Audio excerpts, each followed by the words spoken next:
11, 12வது பாயிண்ட் இடத்துல கிட்டத்தட்ட பார்த்தீங்கன்னா கபீர்தாஸுடைய இது வரைபடம் இருக்கும். இவரை பற்றி சொல்லும்போது பாபுஜி மகராஜ் ரொம்ப உயர்த்தி சொல்வார். தன்னுடைய சொந்த முயற்சியில் எந்த விதமான குருவினுடைய சப்போர்ட்டும் இல்லாமல் ரொம்ப ரொம்ப ரொம்ப உயரிய நிலைக்கு வந்தவர். அவரை பற்றி ஒரு கதை உண்டு. அவருடைய காலத்தில் அவரை பார்க்கணுன்னு ஒரு சிஷ்யன் ஆசைப்பட்டு ஒரு ஊருக்கு போகிறான். அந்த ஊரில் தான் கபீர்தாஸ் இருக்காருன்னு தெரியும். இருந்தாலும் அவர் யாருன்னு அவனுக்கு தெரியாது. ஸோ போகும்பொழுது உள்ளே நுழையும் போது கேட்குறான், இங்கே கபீர்தாஸ்னு ஒருத்தர் இருக்காராமே, எனக்கு அவரை பார்க்கணும். அதுக்கு அவர், உனக்கு அவரை தெரியுமா? இல்லை, எனக்கு தெரியாதுங்க.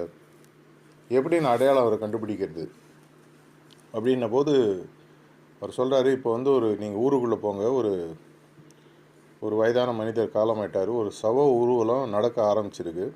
அவங்க சவ ஊர்வலம் முடிஞ்சு ஊருக்கு வெளியில் இருக்கக்கூடிய அந்த மயானத்துக்கு போவாங்க. அவங்க போகிறவங்க எல்லார் மூஞ்சியும் கவனிச்சுட்டே வாங்க.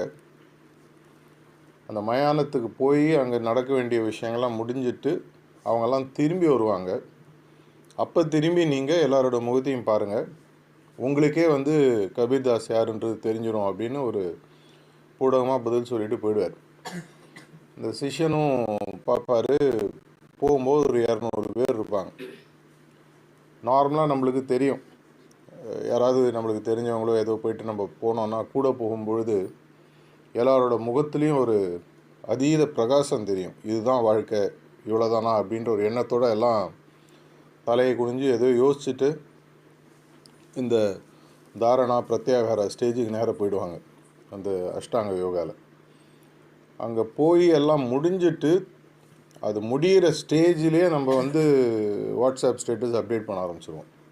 அந்த காலத்தில் எப்படின்னு தெரியாது, மொபைல் ஃபோன்லாம் கிடையாது. முடிஞ்சிட்டு திரும்பி வரும்போதும் பார்த்தீங்கன்னா அவர் அந்த 200ல் 199 பேர் முகம் நார்மல் ஆகிடும். ஒருத்தர் மூஞ்சி மட்டும் ஒரே மாதிரி, போகும்போது எப்படி இருந்ததோ அதே மாதிரி இருக்கும். அவர் தான் கபீர்தாஸ் அப்படின்றது அவர் கண்டுபிடிச்சிருவார். அதை தான் பாபுஜி மகராஜ் சொல்கிறாரு, மயான வைராக்கியம் அப்படின்னு சொல்லி. நம்மளுக்கெல்லாம் இது நார்மலாக ஒரு இண்டிவிஜுவல் சிட்டிங் எடுத்தோடனையோ இல்லை ஒரு சத்சங் அட்டன் பண்ணோடனையோ இல்லை இது மாதிரி ஞாயிற்றுக்கிழமை சத்சங் அட்டன் பண்ணிட்டு மாஸ்டரோட வீடியோ ஏதாவது ஒன்று பார்த்தோன்னா அந்த நேரத்தில் அப்படி வரும். வெளியில் போய் கையில் டிஃபன் தட்டு எடுத்தோன்னே எல்லாம்